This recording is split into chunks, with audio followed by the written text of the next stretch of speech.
explicaré la lógica de los factoriales 2 a la k. ¿Qué son los factoriales 2 a la k? Si observan la gráfica que está en la pantalla, verán que a ese esquema le faltan las entradas.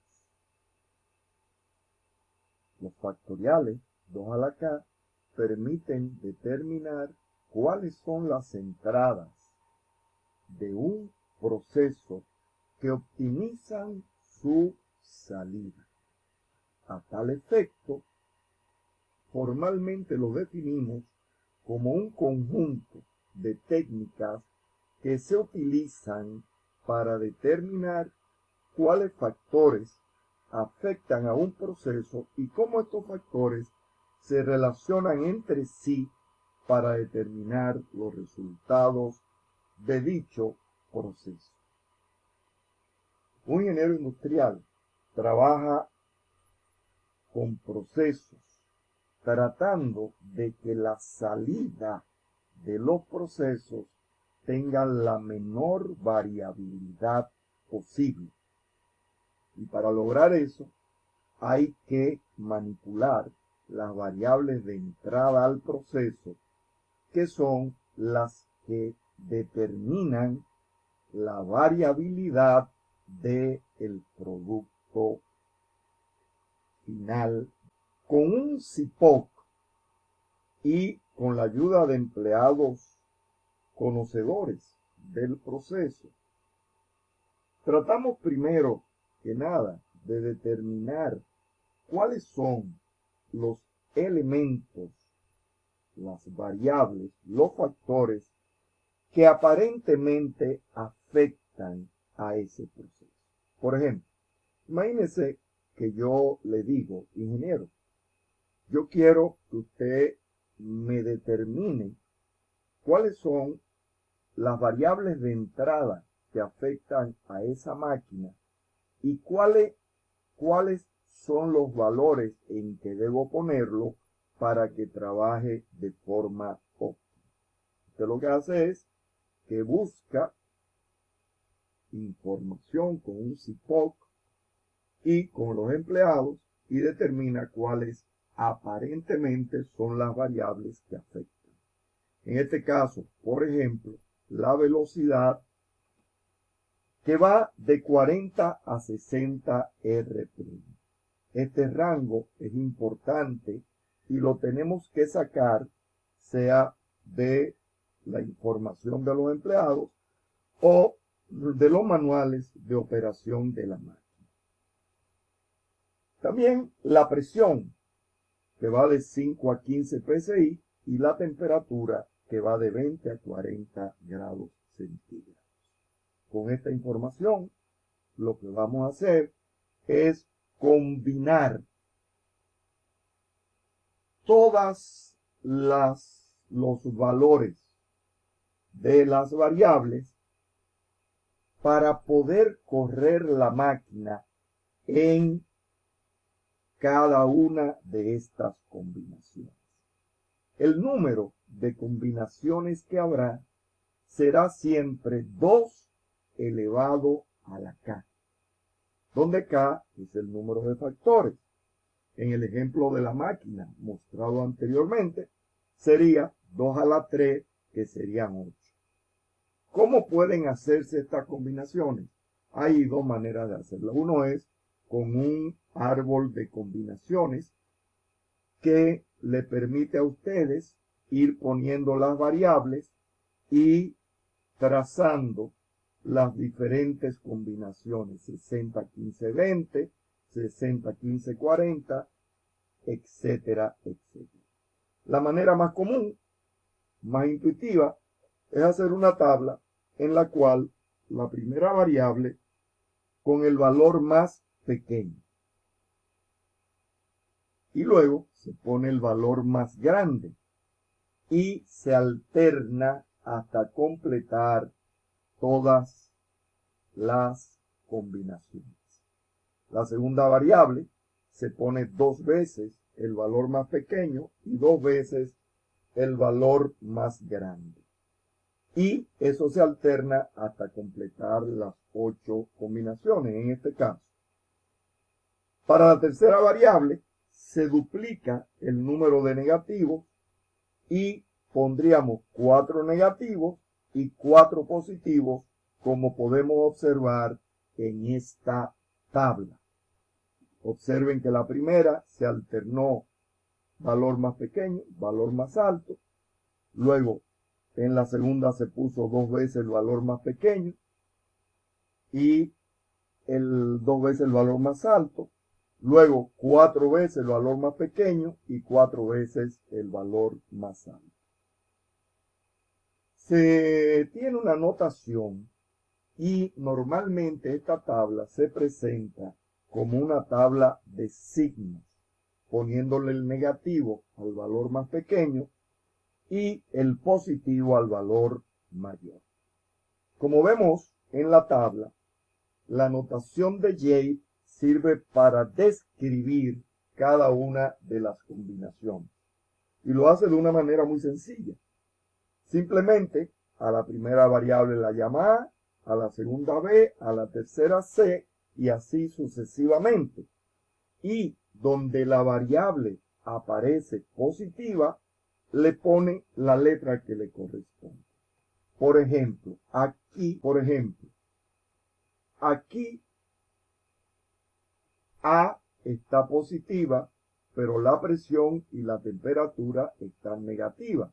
Por lo tanto, la notación que le corresponde sería A. Aquí solo B está positiva. Por lo tanto, la notación que le corresponde es B. Aquí están positivas A y B. Y como ven, le correspondería a B. En este caso, la única positiva es C. Por lo tanto, se le asigna la letra C.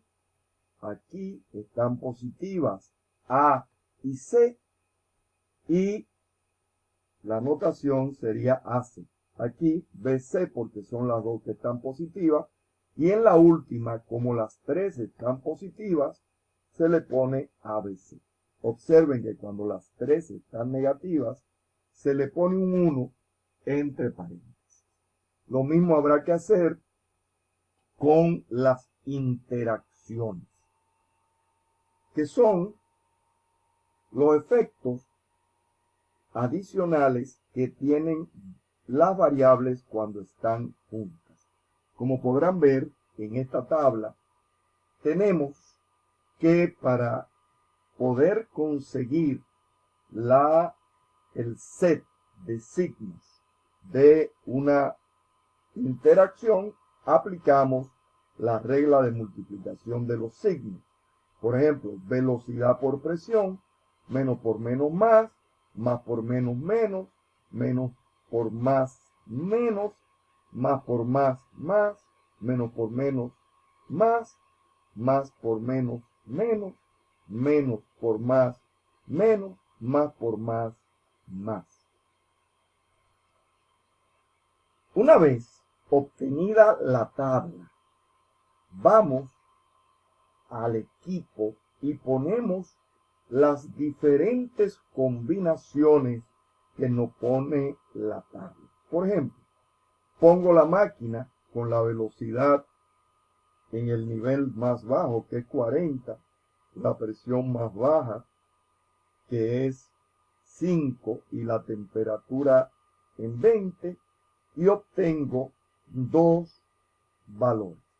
En los factoriales 2 a la K siempre habrá que hacer más de una réplica, porque si no, los grados de libertad del error serían 0. Por ejemplo, en la combinación menos, menos, menos, la primera vez que lo corrimos dio 23 y la segunda vez dio 25. Observen que sumamos las réplicas. ¿Por qué?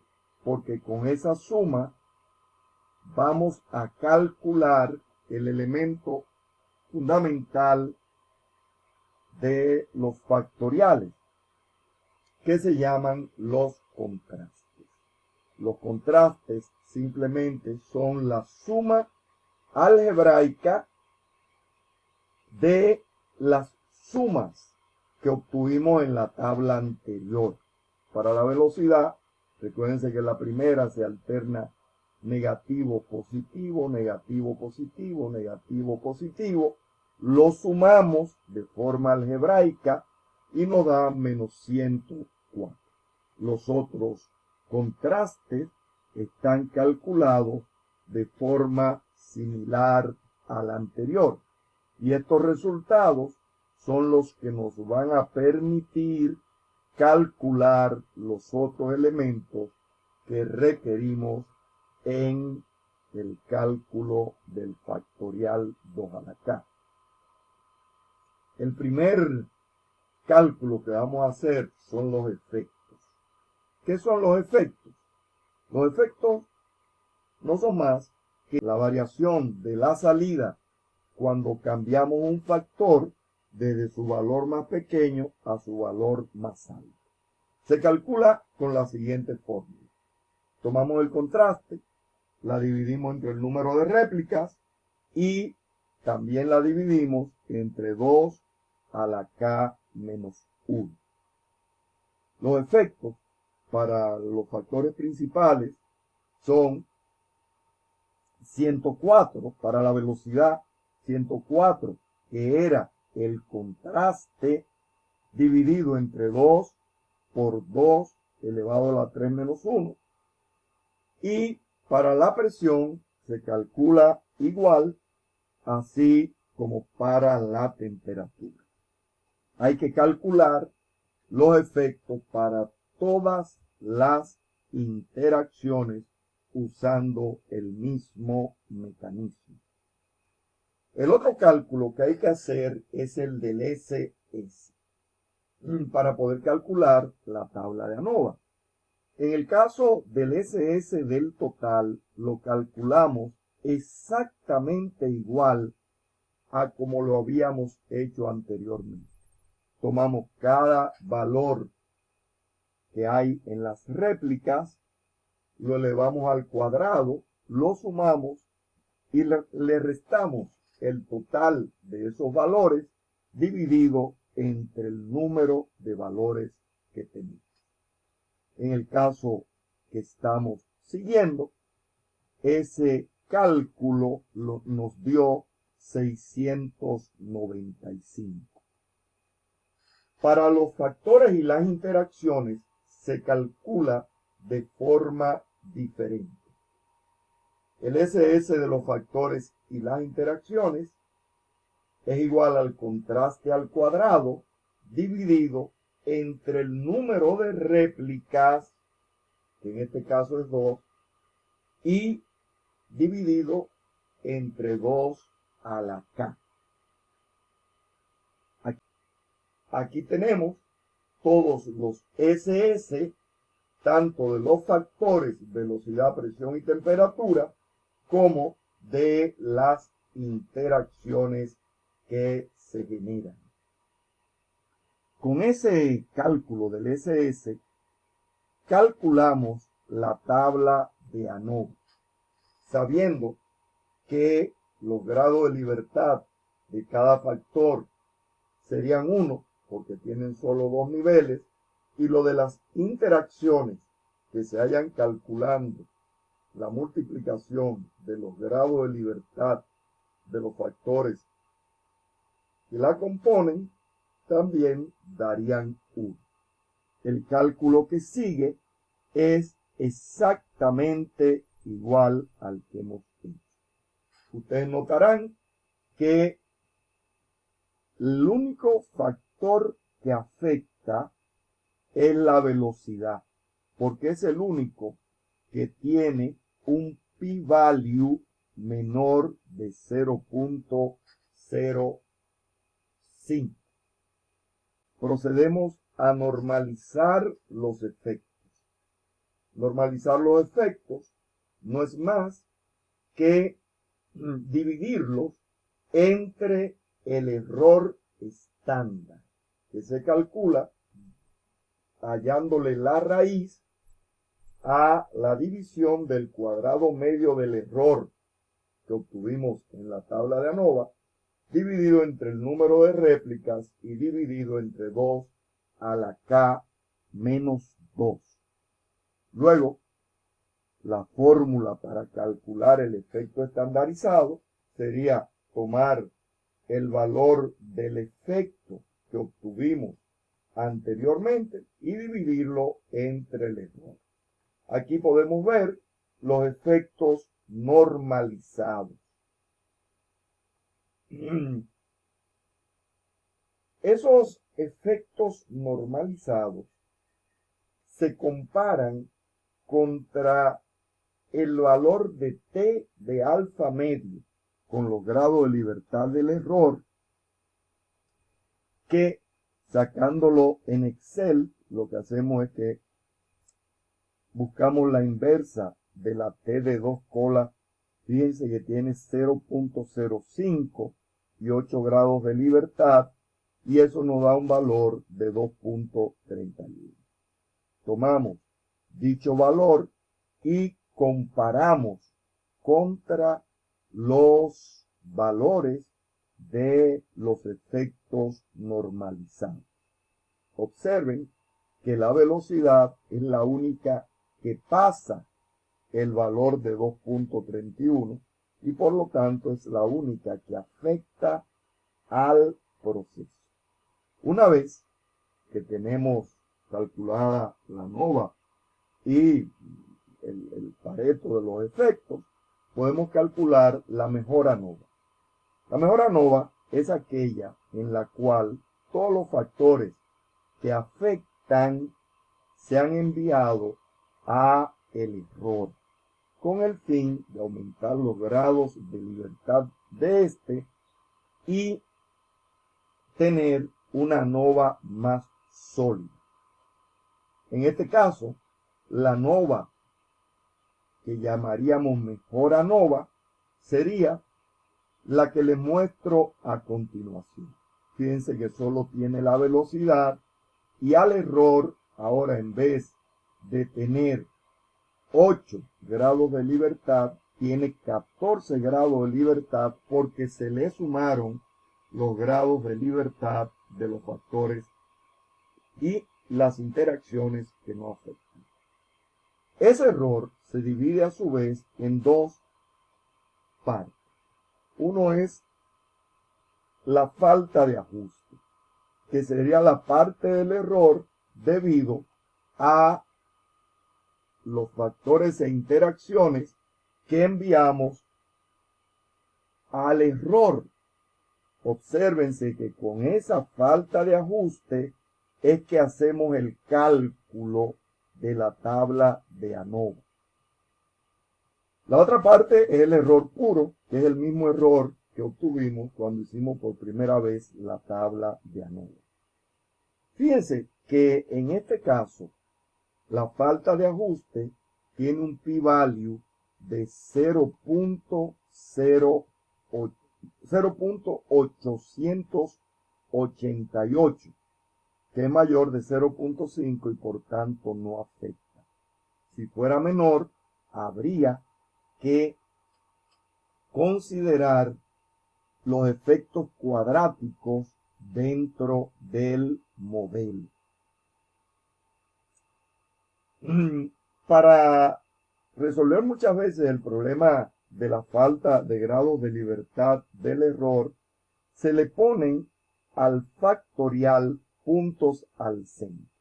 Eso sería simplemente poner los valores en el punto central del rango en que lo hemos puesto. La temperatura iría a la mitad, la presión a 10 y la velocidad a 50. Al agregar estos puntos centrales, lo que puede ayudarlo es a ver si hay o no curvatura dentro del modelo, y si la hubiera, diríamos que hay un modelo cuadrático. También podemos llevar el factorial en bloques. Simplemente los bloques corresponderían a réplicas que podemos juntar en un mismo condicionante. Por ejemplo, imagínense que las réplicas de un factorial se tienen que hacer en días diferentes. Cada día correspondería a un bloque. Otro ejemplo podría ser que la réplica hay que hacerla con un suplidor diferente. Eso significaría otro bloque. Lo que pasa cuando incluyo bloques es que la tabla de ANOVA le dará a esos bloques un determinado valor dentro de los cálculos que en ella se hacen. Hasta aquí este video tutorial como parte de la clase correspondiente a los factoriales 2 a la K. Otro video le mostrará cómo hacer este proceso en Minitab. Gracias.